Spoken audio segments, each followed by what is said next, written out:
로 태어나 형제들과 나이 터울이 컸기 때문에 일찍이 부모님을 여의었어요.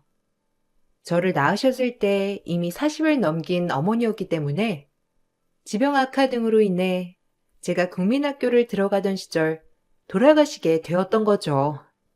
그래서 둘째 친정오빠의 도움으로 고등학교까지 마치고 바로 서울 우유라는 회사의 격리로 입사를 하게 되었습니다. 부모님이 굉장히 일찍 돌아가셨기 때문에 저와 나이 터울이 많은 친정 오빠들네 집과 언니들의 집에 전전하며 살았던 저로서는 저만의 가정을 꾸려 하루라도 빨리 독립을 하고 싶었어요. 그리고 같은 회사의 직원으로 있는 남편을 만나 23살이라는 어린 나이에 결혼을 하였죠. 하지만 결혼했을 당시 남편은 본인의 어머님을 꼭 모시고 살아야 한다고 주장했습니다. 우리 형은 서울에서 의사를 하기 때문에 부모님 모실 여건이 안 돼. 그래서 지방에 있는 내가 부모님을 모셔야 해. 당연하지. 나도 부모님을 일찍 여의었기 때문에 같이 사는 건 부담 없어. 내 부모님이라고 생각하고 내가 잘 모실게. 고맙다. 우리 엄마가 조금 까탈스럽긴 한데, 그래도 나쁜 분은 아니니까 혹시라도 상처받으면 나한테 털어놔. 에이, 상처받을 게 뭐가 있어. 친정엄마가 일찍 돌아가셔서 그런지 내 엄마가 생긴 것 같은 기분인데? 내가 잘해드릴 거야. 시어머니와 산다고 별일 있으랴 했던 이 마음이었지만 막상 같이 살아보니 시어머님은 정말 대단한 분이었어요. 그 연세에 배운 것도 많으시고 똑똑하셨기 때문에 말로는 모든 걸 당해낼 수 없는 분이었고 옛날 사람들이 그러하듯 작은 아들이 어머님을 모심에도 불구하고 장남바라기셨습니다. 의사로 오래 일을 하다 결혼을 저희보다 늦게 한 시숙이었기 때문에 한 번은 상견례 겸 다 같이 서울에 올라간 적이 있었어요. 형님 되실 분도 의사셨지만 상견례 도중 그 부모님들이 이런 물음을 하셨죠. 아무래도 그때 당시 상황인데도 불구하고 형님네 집안은 저희 시댁을 그렇게 어려워하지 않으셨다고 생각이 들어요. 듣기론 장남이라고 들었는데 그렇다면 홀로 계신 홀어머니를 모시고 살아야 하는 거 아닌가? 어떻게 해야 하나? 아니요. 어머님은 수원에 계신 게 편하신 분이고, 저 역시 계속 서울에 오래 살았기 때문에 같이 살 순 없어요. 그리고 정의가 불편할 수도 있는데 굳이 모시고 살진 않을 겁니다. 아마 어머니도 저한테 부담 주시기는 당연히 싫으실 거고요. 그렇죠? 그럼요. 당연하지. 우리 장남 일하고 가정생활 하는데 내가 폐를 끼칠 수 있니? 사돈, 걱정 마세요. 같이 안 살 거니까. 그렇군요. 요즘 세상에 사실 누가 시어른들이랑 같이 삽니까? 다들 본가하고 제각기 가정을 꾸리는 추세인데. 아유, 그럼요. 걱정하지 않으셔도 되니까 딸 자식 믿고 시집 보내셔도 됩니다. 제가 오죽 잘해주겠나요? 의사 며느리인데. 제 딸이라서가 아니라 능력 있지, 외모 출중하지. 사실 내놓으라 하는 집안에서 아주 우리 딸을 눈여겨봤다고요. 대놓고 저렇게 시집살이를 하면 안 된다는 발언을 하는 사돈 어른들이었고 그의 질세라 시숙과 어머님은 그러지 않겠다고 사돈들에게 약속을 하였어요. 사실 그 모습을 보니 시어머니가 조금 안쓰러운 생각이 들었습니다. 아무래도 자식인데 자식이 모시지 않겠다고 저렇게 면전에 대고 말하니 마음이 오죽할까 싶었고 수원으로 내려오는 차 안에서 남편은 화를 냈어요. 상견례장에서 꾹꾹 참아왔던 화가 저희끼리 내려가는 동안 터지게 된 것이었고 저 역시 남편을 이해하지 못하는 건 아니었습니다. 자기가 어떻게 컸는데 그걸 생각 못하고 대놓고 엄마 모시지 않겠다고? 참나. 엄마가 형 그렇게 키운 거예요. 아니, 내가 괜찮다는데 왜 그래? 그리고 네 형이 어디 한가한 사람이냐? 잘난 의사인데 병원 일에 열중하려면 내가 집에서 가만히 있으면 얼마나 신경 쓰이겠니? 그러니까 네 형 욕하지 마라. 네 형수 되는 사람도 아주 대단한 의사라고. 지들이 의사면 의사죠. 그리고 형이 엄마 모셔간다고 해도 내가 싫다고 할 거지만 사돈 어른들이랑 우릴 우습게 보니까 대놓고 그렇게 얘기하는 거라고요. 엄마는 알지도 못하면서 그렇게 형 편만 들어요? 이럴 때 보면 엄마도 답답해. 됐어. 네 형 욕할 거면 그만 얘기해. 걔가 솔직한 거지. 어디 사람이 그렇게 솔직하기 쉬운 줄 알아? 너는 가식적이야. 네 형이 날 얼마나 애틋하게 생각하는데 이게 다 환경 때문에 날 못 모셔가는 거지? 여건만 되면 아마 날 모시겠다고 할걸? 오히려 차 안에서 어머님과 남편의 투닥이는 모습을 보니 제 마음이 불편했고, 그런 와중에 어머님은 아주버님네를 두둔하는 모습을 보였어요. 그리고 시간이 흐른 뒤 아주버님은 결혼을 하게 되었고, 결혼 후 첫 명절날 전 시어머니의 전화를 엿들었어요. 오지 마. 너네 힘든데 뭐하러 오니? 서울에서 오려면 명절이라 차도 막히고 힘들 텐데. 매일 환자에 치여 사는데 연휴에는 둘이 데이트도 하고 좀 쉬어라. 난 괜찮으니까 봤다고 생각하지 뭐. 내 생각 안 해도 되니까 이번 명절에 오지 마. 어머, 그래도 돼요? 사실 길도 막히고 저희가 쉬는 날이 마땅치 않으니까 좀 쉬고 싶기도 했거든요. 그럼 저희 쉴게요. 그래. 뭐 명절 음식이랑 이것저것 챙길 거는 나랑 둘째네랑 같이 하면 되니까 전혀 신경 쓰지 마. 전화 고맙다.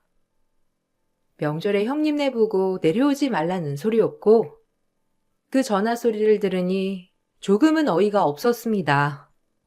그리고 전 어머님과 함께 대용량 만두와 명절 음식들을 바리바리 만들어야 했어요.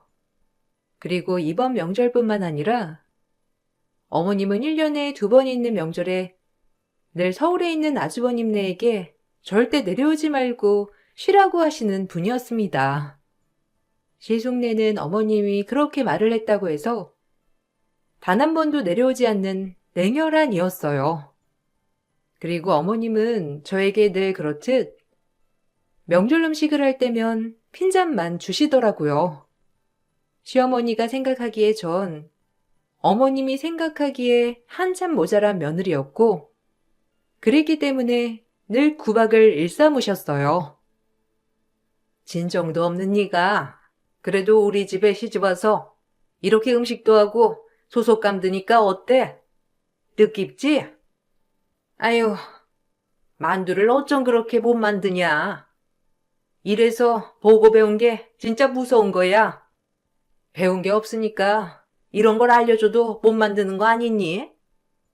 어머님, 너무하세요. 보고 배운 게 없다뇨. 저희 친정부모님 일찍 돌아가신 거 아시면서 꼭 그렇게 아프게 말씀하셔야 해요? 그럼 내가 며느리 눈치 보면서 할 말도 못한다니? 요즘에 시애미 알기를 며느리들이 우습게 한다더니 네가 딱 그 짝이야. 그게 아니라 솔직히 형님이 만두 못 빚어도 그렇게 말씀하실 거 아니잖아요. 전 그냥 절 좀 존중하셨으면 좋겠어요. 존중이 얼어 죽었다. 아주 시애미를 가르치지? 배운 것도 한참 모자란 게. 나 의사 키운 여자야. 네가 알긴 해? 엄마, 그만 좀 해요. 그래, 엄마가 형 키워냈지.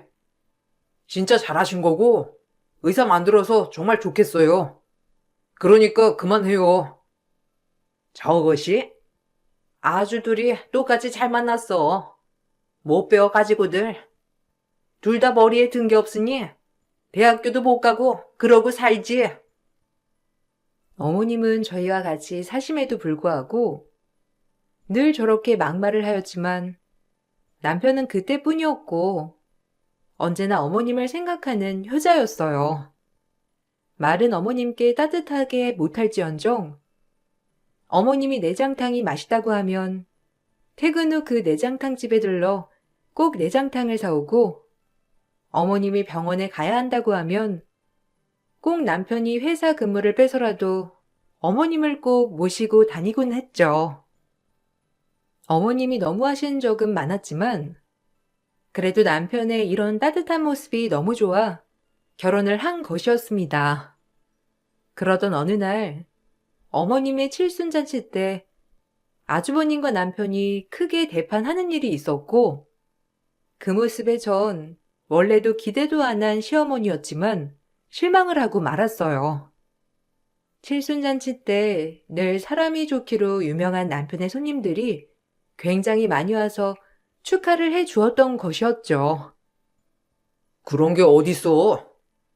내 얼굴 보고 온 손님들인데 왜 형이 돈을 다 가져가냐고. 형 손님들 얼마나 왔어? 홀랑 인턴 몇 명? 이게 그냐? 당연히 장남이 가져가야 하는 게 맞는 거지. 이게 어디서 형한테? 엄마 잔칫날이지 네 잔칫날이냐? 그러니까 이 돈을 엄마 주면 말을 안 하는데 왜 형이 가져가냐고. 그게 말이 앞뒤가 안 맞잖아. 그러니까 그 돈 당장 내놔.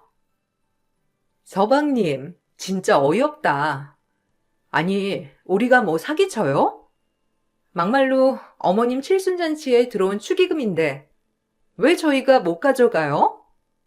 저희는 장남이기도 하고 무슨 일 있을 때마다 저희가 대소사를 이끌어 나갈 건데 돈을 저희가 가져가는 게 맞는 거죠. 형수님, 말도 돼야 말이라고. 지금 그게 논리가 맞다고 생각하세요? 둘 다 지독하게 공부만 했지 사회성은 떨어진다니까. 이게 어디서 형수한테 막말이야? 이 돈은 우리가 가져갈 테니 그리 알아. 니들이 돈이 뭐가 필요해?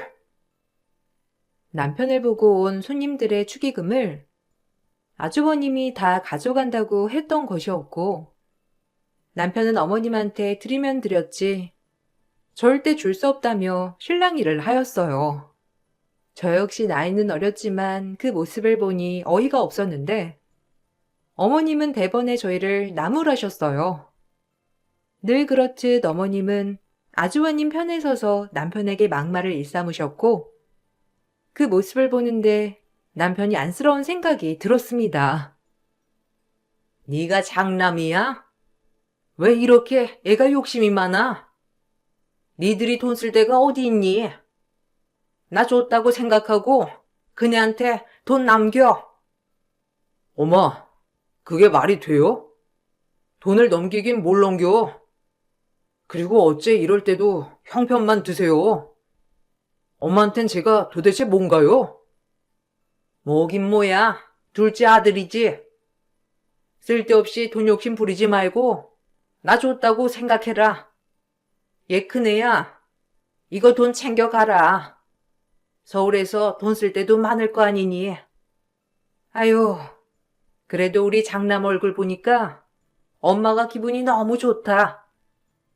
안 본 사이에 일이 바쁜지 얼굴도 반쪽이 되고. 하여튼 마음에 쓰인다니까.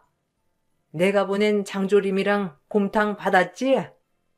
그거 꼬박꼬박 아침에 먹고 출근해야 해요. 당연하죠. 엄마 고마워요. 잘 쓸게요. 서울 물값 알잖아요. 하여튼 둘째 쟤는 욕심만 많아가지고 어이가 없다니까. 역시 어머님은 저희 생각을 잘 해주신다니까요. 서방님, 욕심 좀 버리세요. 뭐하러 이렇게 힘을 빼가지고 얼굴을 붉혀요? 상황이 억울했지만 결국 그 돈은 아주버님네가 다 가져갔어요. 어머님 칠순잔치도 남편 돈으로 준비했던 거였는데 일이 이렇게 되니 남편은 돈을 떠나서 어머님께 크게 실망을 한 것 같더라고요. 그리고 그 일이 잊어갈 만할 때쯤 남편은 본인 사업을 해보고 싶다며 그동안 모은 돈과 대출을 받아 몇 년을 갈고 닦은 요리 실력으로 쭈꾸미집을 열었습니다. 사실 남편을 크게 걱정하지 않았는데 무엇이든 해내는 사람이었고 포부가 커서 본인이 말하는 건 지키는 사람이었기 때문에 사업가 체질이 정말 잘 맞을 것 같다는 생각이 들었거든요. 그러면서 저희에게 새로운 앞날이 열릴 거라 기대했어요. 자기, 이제 더 바빠지겠네. 나도 열심히 도울 테니까 힘들면 꼭 기대해야 돼. 그래도 자기 몇 년을 쭈꾸미집에서 아르바이트 해가며 일하더니 요리 실력이 엄청 늘었는데? 너무 맛있다, 진짜. 어머님도 진짜 좋아할 맛이야. 그러게. 내가 더 잘 돼서 엄마랑 너 호강시켜 줘야지. 너도 이제 애들만 보고 집에서 쉬게 해주고 싶어. 맞벌이 하랴, 시어머니 모시랴, 애들 건사하랴. 얼마나 힘들겠어. 너 힘든 거 다 알아. 그러니까 조금만 참고 힘내자. 내가 노력할게. 남편이 몇 년을 쭈꾸미에 매달렸기 때문에 맛은 정말 맛있었어요. 사실 개업을 하면서 돈이 많이 모자랐지만 남편은 시어머니 노후를 생각해야 한다며 본인 어머니께 손 한 번 벌리지 않고 힘들게 개업을 하였죠. 그 모습을 보니 내 남편이지만 정말 책임감도 강하고 멋있다고 생각했습니다. 그렇게 장사가 잘 됐으면 좋았을 테지만 3달 정도 반짝 장사가 잘 되고 그 다음 달은 웬일인지 가게가 조용해지기 시작했죠. 이미 빚도 많이 졌었고 주방 이모님들 월급도 있던 터라 남편은 그달 가게세를 내기까지 참 많이도 버거워했습니다. 그래서 어쩔 수 없이 딱 1달만 시어머니에게 도와달라고 부탁을 드렸어요. 내가 돈이 어딨니? 그러니까 잘 다니는 회사 왜 때려치우고 쭈꾸미 가게를 차려? 네가 이런 걸 어디 이끌어 나갈 수 있는 사람이냐? 넌 어려서부터 무모하기만 했지. 난 모르니 네가 알아서 해결해. 엄마한테 손 벌릴 생각 절대 하지 마. 엄마, 그냥 달라는 게 아니라 꺼달라는 거예요. 애들 엄마 월급으론 대출값 갚기도 빠듯해. 이번 달 월세만 빌려줘요. 아니, 없다니까. 나한테 돈 맡겨놨니? 넌 가만 보면 아주 뻔뻔함이 누구 닮았는지 모르겠다. 일 없으니 그리 알아. 어머님, 진짜 너무하세요. 딱 50만 원인데 그것도 못 빌려주시겠다는 의도가 도대체 뭐예요? 이도 어머님 아들인데 내가 차리라고 했냐? 능력도 안 되면서 왜 가게를 차려? 몇 달 잘 되나 했지. 근데 결국 이게 뭐야? 네가 하는 일이 다 그렇지. 시어머니는 절대 꺼줄 수 없다며 돈을 꺼주지 않았고 결국 남편은 주방 이모님들에게 사정을 해가며 이모님들 월급으로 가게 임대료를 내어야 했습니다. 그래도 다행인 건 딱 그 1달만 장사가 되지 않았고 그 다음 달부터 다시 남편은 일어서기 시작했어요. 오히려 오픈했을 때보다도 입소문이 나서 그런지 남편이 연 쭈꾸미집은 사람들이 몰려오기 시작했어요. 여기 너무 맛있어요, 진짜. 아니, 저 인천에서 이거 먹으러 왔다니까요. 한번 먹으면 멈출 수 없는 맛이랄까? 아, 감사합니다. 언제든 찾아주시고 드셔주세요. 저희가 더 발전하는 가게가 될 테니까요. 정말 감사드립니다. 그렇게 가게는 문전성시를 이루었고, 오픈한 지 7개월 만에 적자를 면하고 수익이 생기는 구조가 되기 시작하면서 빚도 거의 갚아 나갔어요. 하지만 그때 마침 서울에 있는 시숙도 오랜 페이닥터 생활을 청산하고 병원을 개원한다고 하더라고요. 하지만 개원하는 것과 저희와 상관이 없었지만 시어머님의 장남사랑이 저희에게 정말 큰 섭섭함과 실망감을 안겨주었어요. 내가 우리 아들 개원하는데 보탬이라도 돼야지. 그럼 네가 원장이 된다는 거야? 이거 받아라. 네 아빠가 나한테 남겨준 거 너 다 줄게. 아무래도 네가 장남이기도 하고 이 집안의 대소사 그리고 병원 개원한다는데 보태서 써라. 어머, 어머님, 감사해요. 아우, 안 그래도 대출을 받아도 좀 모자란 금액이어서 어쩌나 싶었거든요. 역시 어머님 짱! 대신 너 병원 잘 되고 자리 잡으면 나 좀 데려가라. 아무래도 여기 노인정 할머니들이 왜 장남이랑 안 사냐고, 그 잘난 의사들 두고 왜 여기서 이러고 있냐고 나만 보면 어찌나 닥달을 하던지. 너한테 내 노년을 맡긴 거나 다름없어. 아, 당연하죠. 제가 잘 되면 엄마를 모른 척 할 리가 있나요? 엄마도 둘째랑 같이 사는 거 얼마나 마음이 그렇겠어요. 저도 엄마 마음 다 아니까 걱정 놓으세요. 엄마, 고마워요. 이거 엄마 노후 자금인 거 아니까 허투루 쓰지 않을게요.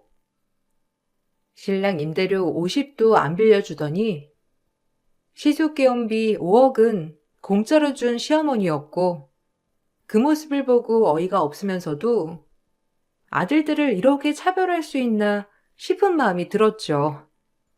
하지만 시어머니는 그 순간에도 저희한테 미안한 기색은 전혀 없었어요. 와, 엄마, 제가 500도 아니고 50 좀 꺼달라고 할 땐 딱 모른 척 하더니 형 개원하는데 5억이요? 진작 엄마가 형이랑 저를 차별하는 건 애초에 알았지만 진짜 이건 아닌 것 같네요. 그럼 절 왜 낳으신 거예요, 도대체? 저도 사람이고 섭섭해요. 너 지금 애미한테 술줄정 하는 거야? 막말로 지금은 내가 너랑 살고 있지만 그 내내로 이제 들어가서 살 거야. 그리고 네가 아는 그 쭈꾸미집이랑 우리 의사들이 개원하는 병원이랑 급이 같니? 같은 아들들이라도 어쩜 이리 달라? 어머님, 진짜 이건 아니죠. 제가 그동안 지켜보면서 말씀드리고 싶은 거 꾹꾹 참았는데 정말 너무하시네요. 그동안 이 애가 어머님한테 어떻게 했어요? 때 되면 따뜻한 옷에 드시고 싶은 거 매번 사다 드리고 어머님 어디 간다고 하면 늘 모셔오고 모셔다 드리고 이런 아들이 어디 있다고 그러시냐고요. 그리고 어머님 다니는 노인정에도 매번 어머님 체변 세운다고 후원금도 내는 이 사람인데 어떻게 어머님한테 1원 한 장 안 쓰는 큰아들밖에 모르세요? 이건 진짜 아닌 것 같네요. 너 지금 생색내는 거냐? 친정도 없는 거 오도 갈 데 없다고 받아줬더니 이제 내가 만만하지? 아주 헛소리를 다 한다. 이 사람 말 틀린 거 하나 없어요. 그동안 섭섭한 거 다 참았지만 이번만은 안 참아지네요. 저도 이제 엄마한테 질렸어요. 걱정 마. 네가 질린 거 뭐 어쩌겠니? 그네가 곧 나 데리고 간다고 했으니까 이제 니네 볼 일도 얼마 안 남았다 이 말이야. 고작 미안하단 말이 어려워서 어머님은 끝까지 남편에게 자존심을 세우셨고 그 말이 끝나기가 무섭게 아주버님은 병원을 개원해서 잘 되고 있다며 어머님을 모셔갔습니다. 그렇게 마음속으로 장남과 사시고 싶어한 어머님은 드디어 아주버님에게 가게 된 것이에요. 전 결혼 후 처음으로 어머님과 떨어져 있게 되었고, 남편 또한 어머님을 굳이 말리지 않았습니다. 아니, 오히려 알토니가 빠진 것처럼 개운해하는 것 같았고, 독하게 마음먹은 얼굴을 하는 남편이었어요. 당신 진짜 괜찮아? 그래도 당신이 끝까지 모신다고 했는데, 이렇게 어머님이 가버려서 어떻게 서운하지 않아? 이제 나도 마음 독하게 먹었어. 평생을 형만 바라보는 엄마. 나도 이제 질렸어. 이제 우리 가족들만 있으면 돼. 내 엄마, 내 가족이라고 영원히 생각했는데, 날 가족 취급도 안 하는 엄마? 나도 이제 가족 취급 안 할 거야. 정말 질렸다. 남편은 굳게 마음을 먹은 것 같았고, 그렇게 몇 달이 흘렀어요. 그동안 연락 한 번 없던 어머님이었고, 중간중간 형님에게 부재중 전화가 왔지만, 워낙 남편 가기가 바쁘기도 바빴고, 이제 형님네와는 마주치고 싶지 않아 전화를 피하게 되었죠. 그리고 몇 달 뒤 일을 마치고 집에 도착하니, 시어머님이 집 안에 들어와서 아무렇지 않게 예전처럼 텔레비전을 보고 계시더라고요. 왔냐? 뭐 한다고 이렇게 싸돌아다녀? 내가 없다고 아주 살판났구먼. 일 끝났으면 일찍 와서 청소 좀 하고 애들 밥도 줘야지. 말도 없이 어쩐 일이세요? 그리고 어머님 다시는 저희 안 볼 것처럼 하고 가시더니 왜 여기에 계신 거죠? 당황스럽네요. 제가 이렇게 말을 마치자마자 신랑도 가게를 마치고 집으로 들어왔고 어머님을 보곤 표정을 구기더라고요.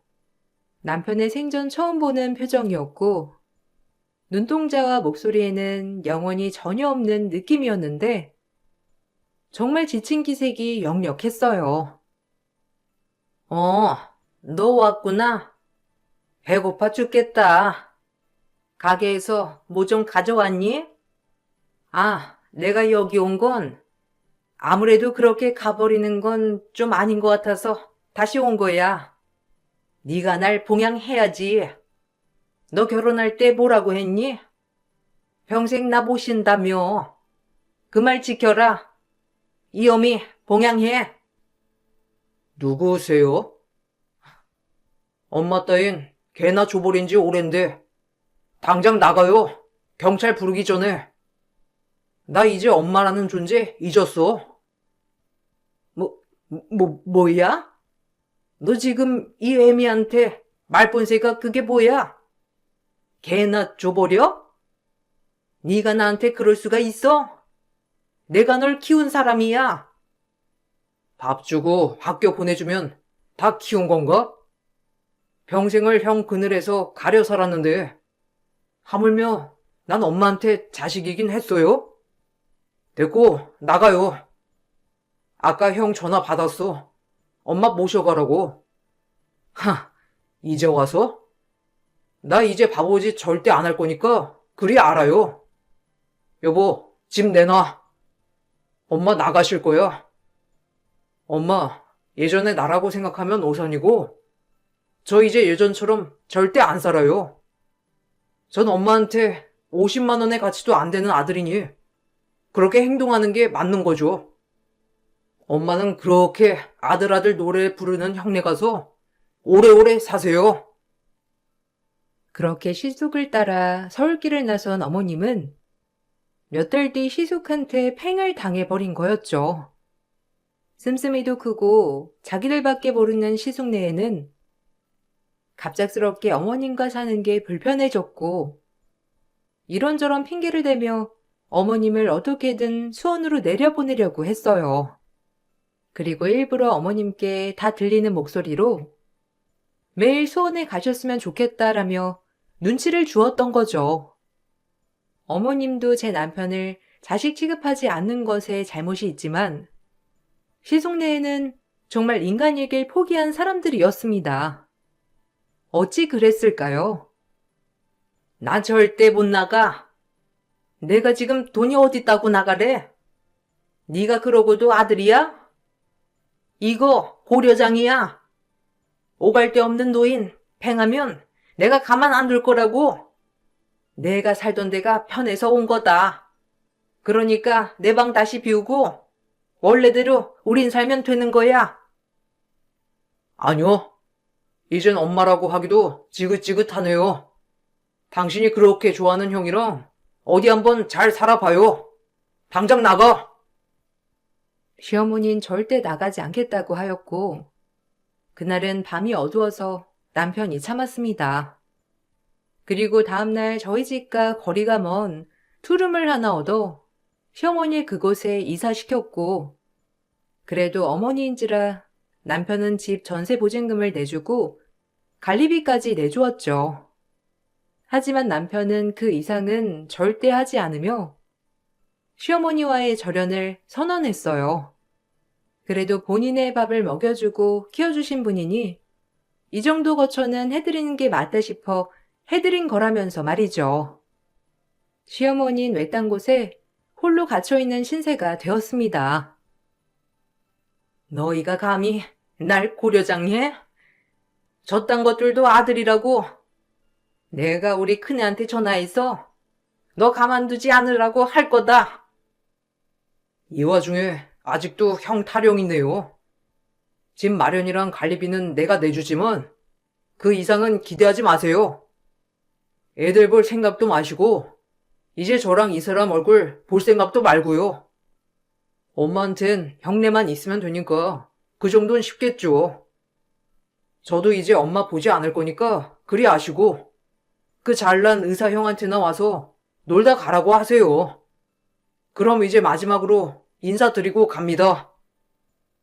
뭐? 마지막? 이 동네 사람들한테 내가 다 소문낼 거야. 저 동네 쭈꾸미집 사장이 날 고리장 했다고?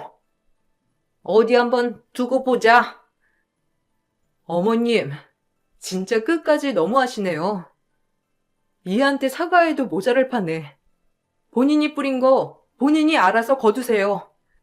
저도 어머님한테 이러는 건 그래도 좀 예의가 아닌 것 같아 이 사람을 말리고 싶었는데 이건 아닌 것 같네요. 이 나쁘다고 할 거 없어요. 네가 시켰지? 대학도 안 나오고 부모도 없는 네가 우리 아들 꼬여낸 거야. 감히 나를 이렇게 팽해? 지들이? 저흰 그렇게 어머님과 마지막으로 연락을 끊었어요. 어머님은 본인을 그렇게 대한 게 분했는지 동네 여기저기에 저희 가게를 욕하면서 본인이 고려장을 당했다고 사람들에게 하소연했지만 처음에 그걸 믿고 혹했던 사람들은 제 남편을 겪고 시어머니가 다 못됐다고 입을 모아 얘기했습니다. 그리고 더 어이없는 건 이 사실을 알고 시숙내외는 부들부들 떨었다는 거예요. 똥 묻은 개가 겨 묻은 개를 나무란다고 했나요? 본인들이 했던 행동들은 이해를 하지 못하고 오히려 저희를 나쁘다고 몰아세우는 시숙내외를 보니 정말 뻔뻔함의 극치라고 생각했습니다. 사람이 살면서 어쩜 저런 생각들만 하고 살까요? 라고 느꼈어요. 아니 그래도 그건 아니지 동서. 동서네가 잘 모셨잖아? 근데 이제 와서 왜 어머님을 그렇게 팽한다는 거야? 우리는 워낙 같이 살지 않기도 했고 어머님이랑 부대끼는 게 불편해서 그랬던 건데 그냥 어머님 다시 모셔서 살아. 형님네는 팽해도 되고 저희는 안 되나요? 뭐 인간들이 이래? 본인들은 받기만 하고 우린 주기만 해야 한다는 거예요? 하여튼 끼리끼리 잘 만났네요, 부부끼리. 솔직히 어머님이 제 남편한테 하는 행동을 보니 불쌍하지도 않지만 형님네는 어머님한테 그러면 안 되는 거예요. 아셨어요? 머리에 지식이 가득 차면 뭐하나. 지식엔 다 똥만 찾는데 어이없어라. 너 지금 나한테 똥이라고 했어? 어디 대학도 안 나온 게 의사한테 똥이 찼다고 해? 너 나랑 지식 배틀 한번 해볼래? 아, 지식 배틀이란다. 제가 형님네 병원 게시판에 평생 모은 돈으로 병원 차려줬는데 병원 차리자마자 부모 버렸다고 게시판에 글 쓰기 전에 입 다무세요. 어디 인간 같지도 않은 게 나한테 이래라 저래라야. 진짜 정신을 못 차려도 한참 못 차렸네. 게시판에 글을 쓴다고 하니 입을 다무는 형님이었고 아무리 생각해도 분이 안 풀려 전 기어이 글을 썼습니다. 어머님이 불쌍해서가 아니라 시숙네에 하는 행동이 너무 아닌 것 같아서 말이죠. 제 글은 조회수가 대박이 났고 형님과 아주버님이 운영하던 병원은 부모도 못 알아보는 인격을 가진 원장들이라며 손가락질을 받았으며 전보다 환자들이 떨어져 나갔다고 했습니다. 재수 씨 보고 그걸 내리라고 해라. 요즘 병원에 발 있고요. 여기에 투자를 얼마나 한 건데 당장 내리라고 해. 맞는 말 한 건데 뭘 내려. 명예훼손으로 고소해 그럼. 우린 벌금 내면 그만이야. 인간이 뻔뻔해가지고 어디서 글을 내려라 말아야. 이제 나한테 엄마는 없지만 엄마가 너한테 했던 행동을 생각하면서 넌 엄마한테 잘해라. 알겠냐? 알았으니까 그걸 내리라고 임마. 지금 우리가 얼마나 손해가 난 줄 알아? 내가 이렇게 부탁할게. 내려줘. 웃기지 마. 정신 덜 차렸어 너는. 지금도 네 입속만 생각하지? 혼자 있는 엄마 생각은 절대 안 하잖아. 이것도 형이라고. 다신 연락하지 마라. 남편에게 따져댔던 시숙이었지만 남편은 눈 하나 깜짝하지 않았고 오히려 고소하라고 엄포를 놓는 남편이었죠. 하지만 본인들도 뭐가 찔렸는지 저를 고소하지 않더라고요. 그저 본인들이 운영하는 병원의 매출이 반토막 났다며 하소연을 했어요. 그 병원에 오는 환자들이 거의 어머님 나이 또래 환자들이었기 때문에 입소문이 나서 더욱더 원장 부부를 괘씸해했던 거예요. 그리고 저희는 아직까지 어머님을 마주하지 않고 살아요. 남편 또한 어머님한테 받은 상처가 워낙 컸었기 때문에 아직까지도 분이 안 풀려 하는 것 같거든요. 저 역시 남편의 서러움을 알아서 어머님과 연락하지 않는 남편을 이해하고 있어요. 자식들이 다 날 버렸다니까. 내가 지들을 어떻게 키웠는데. 그래도 우리 첫째는 의사잖아. 사람들이 존경하는 의사. 아니 둘째 아들이 얼마나 효자였어.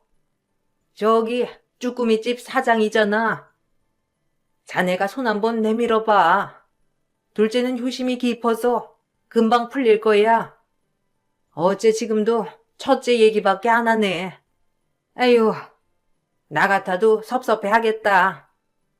여기도 인정해도 둘째가 참 잘했는데 요샌 지원도 딱 끊고 아주 엄마한테 단단히 화났나벼. 그러니까 자네가 미안하다고 말 좀 해. 생각해보면 둘째 같은 자식도 없어. 내가 왜? 지가 감히 우리 의사 첫째도 아니면서 지주대에 됐다 이거야. 어쨌든 난 자식 농사 정말 망쳤어. 아유, 어쩜 사람이 그래. 아무리 우리들 다 옛날 사람들이라지만 첫째 둘째가 어디 있다고 그렇게 장남 타령을 해? 당연히 장남이 우선이지. 게다가 우리 장남은 의사인데 당신 자식들이랑 비교가 돼? 우리 장남은 아주 특별해. 가끔 저희 가게에 오는 손님인 어머님 친구가 어머님 소식을 전해주는데 아직도 본인 잘못은 모르고 있다고 했고 그저 아주버님 얘기만 한다고 해요. 그걸 들으면 정말 여전하다 싶으면서도 언젠간 본인이 느끼실까 싶기도 해요. 사람은 변하지 않는다던데 바로 저희 어머님을 두고 하는 얘기 같아요. 그래도 사람으로서 어머님 뒷관리는 해주고 있지만 아예 왕래가 없는지라 사실 정말 절연한 거나 마찬가지인 어머님인데 오늘 한번 생각이 나서 글을 써보았습니다. 언젠가 화해할 날이 있을까요? 있다고 해도 당분간은 없을 것 같네요. 남편 또한 완강하게 화해를 하고 싶어 하지 않고요. 이런 일을 겪으면서 드는 생각은 무조건적인 내 편은 없다는 생각을 하게 된 것 같아요. 남편 또한 효자였지만 이렇게 계속되는 질책에 돌아섰듯이 내 사람이면 더 잘해야겠다고 생각이 듭니다. 여러분들은 주변에 있는 사랑하는 사람들을 잘 챙기시는 그런 분들이 되기를 소망할게요. 제 글을 읽어주셔서 감사드려요.